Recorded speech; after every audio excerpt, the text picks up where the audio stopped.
So up to this point, we've just been talking a lot about lists and what you can do with them, uh, and the other thing that we're going to need to talk about is how to do conditional branching. So in the crow's nest, we had a binary condition, bi meaning two, and nary meaning the count of or the number of elements. So two elements, binary. Here we have three conditions. So the binary condition for crow's nest was, is this a vowel or is it not? Here the condition is, what do we do when there's one element? What do we do when there's two elements? And what do we do when there's three or more? The way our code is written, very cleverly, we don't have to handle the condition of zero.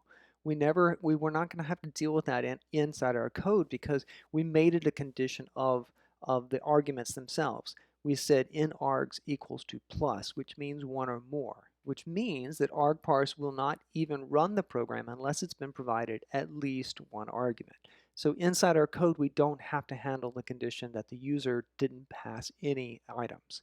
We only have to handle one, two, or three or more. So how can we do that? So far, in crow's nest, we looked at if and else, and we can have another if condition by using elif.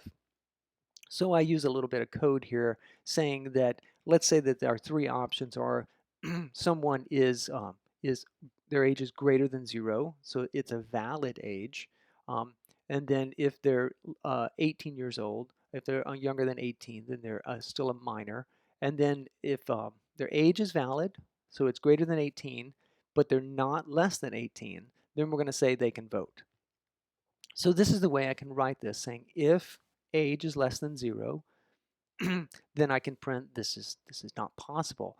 And then the next if condition that I want to write, I can use elif, E-L-I-F.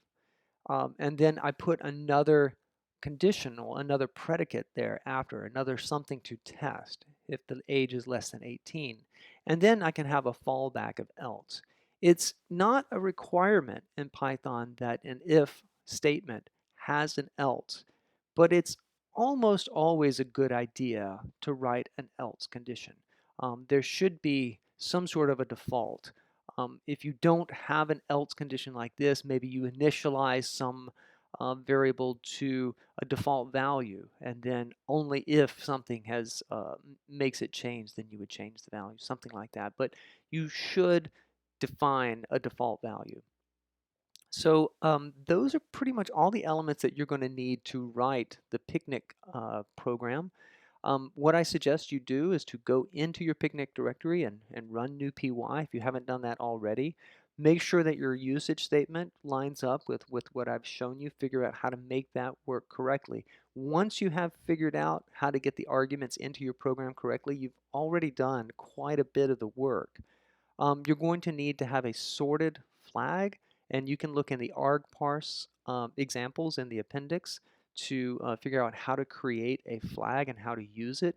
And then the other thing is to solve the tests in order. So one of the tests is going to be one item. The test is going to pass one item to your program, and it's going to expect you to say you are bringing that.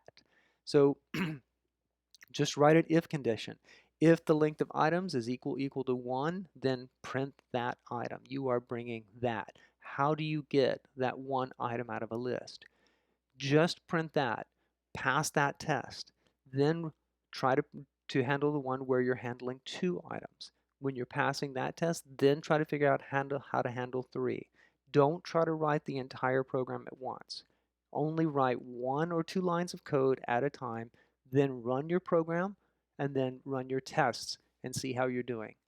I wish you good luck.